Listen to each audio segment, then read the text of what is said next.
So indeed, we end this series this morning on resiliency. So last week, we talked about just kind of keeping your eyes forward and being ready and trained. Resilient people train to go the distance. And now this morning, the fifth and final section of the book we've been taking guidance from has a section on resilient people run in the company of a happy few. Resilient people run in the company of a happy few. And that actually is a line that the author takes from Shakespeare about how we have others to go alongside of us and be with us on the journey. So a couple of thoughts on running in the company of a happy few. The first of those is just to value relationships, just to see how important they are. You know, this is really kind of countercultural. You know, part of our American spirit is, rugged individualism. I can do everything I need all by myself.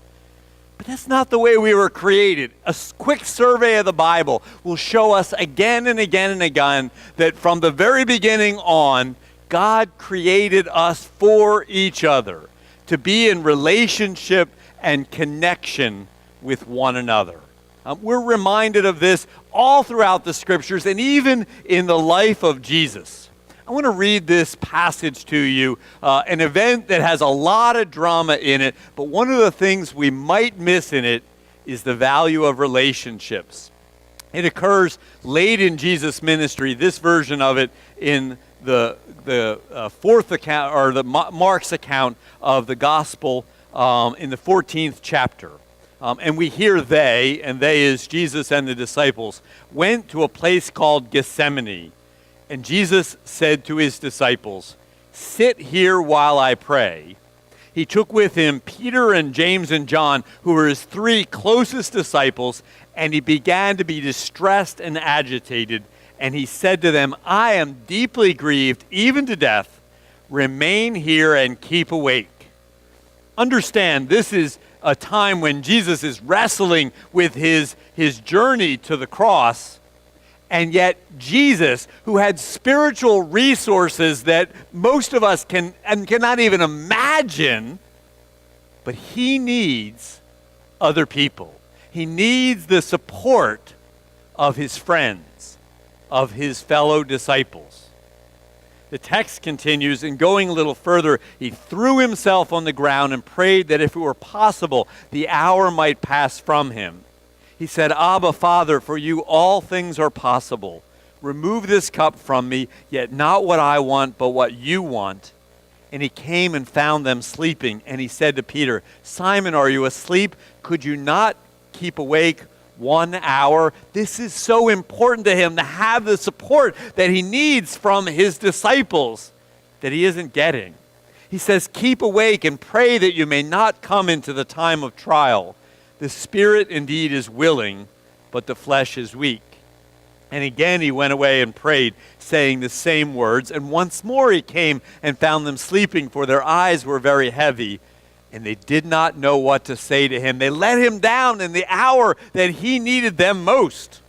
He came a third time, and he said to them, "Are you still sleeping and taking your rest? Enough, the hour has come. The Son of Man is betrayed into the hands of sinners. Get up, let us be going. See, my betrayer is at hand."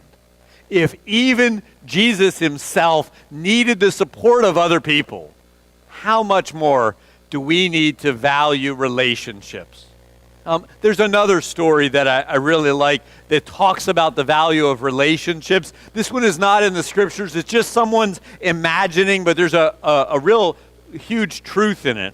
Imagine when Jesus was done his earthly ministry and he ascended into heaven. Imagine the angels gathered around and celebrating Jesus' return. And one of the questions they ask is, how did you make sure people will know about the message you brought of God's love and salvation? Did you write any songs? Did you create any artworks, paintings, or sculptures? Did you write any books? And Jesus says, no. And they say, well, how will you be sure that this message will continue on to future generations? And Jesus says, I invested myself in some people, in some disciples. And the angels say, well, what if they get afraid? What if they forget? What if they drop the ball? And Jesus says, I made no other plans. Jesus' primary way of making sure that we know about his story was through valuing relationships. That's how important we are. So, a second thing then about running in the company of a happy few. I've always found it helpful to think about having a mentor and a colleague and a mentoree. Someone that helps us grow, a mentor. I look at throughout my life, and there were teachers, and my scoutmaster was huge in my life, my pastor as well, the first pastor that I worked with in the first church, folks that invested themselves and gave and have helped me along the journey. It's good to have mentors. And it's good to have colleagues, people you go alongside of that help you along the way. I think about pastors that I've worked with. I think about my wife as a colleague as well. Just a little reminder there. You probably won't forget, but just in case, this week is Valentine's Day. A good time to value those romantic relationships in your life. Colleagues, really, along the journey in life.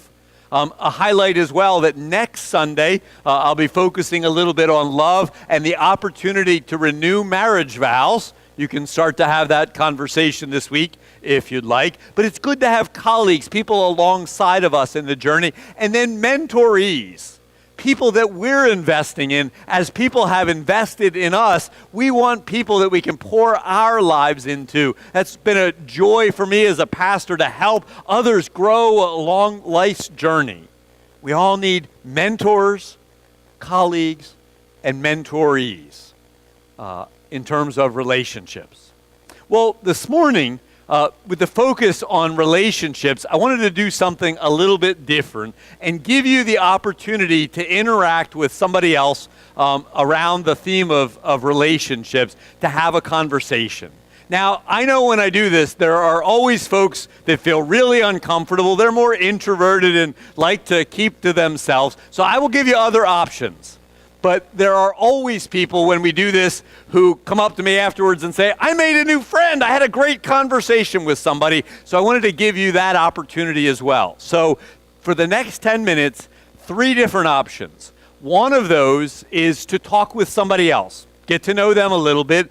Ask them and they ask you, simple question, what has helped you to be resilient? You know, what's been helpful along your journey? But if you're more introverted and that's a little uncomfortable, then a second option is you could just spend the next 10 minutes in prayer. Particularly, you could pray for other people in your life. We all have people we're close with, particularly going through hard times. And so you could just spend the next 10 minutes in prayer for somebody in need. And then a third option is I went and grabbed some of my note cards and I bought some extras. So you could grab a couple of note cards and write a card or 2 or 3 to folks in your life, again, who maybe are going through a hard time, give you an opportunity to do that when you might not ordinarily. So you have options for the next 10 minutes. Let's say if you're going to interact with somebody else, I'll ask you to stand in a moment, and you can look around for other people who are standing and connect up and talk with someone. If you put your head down to pray, we'll all know, okay, you've decided to pray. That's good. And then the table will be up front if you want to come on up front and grab a couple of cards and take the next 10 minutes to fill them out to somebody you know. Use the next 10 minutes to grow in relationships. Go ahead.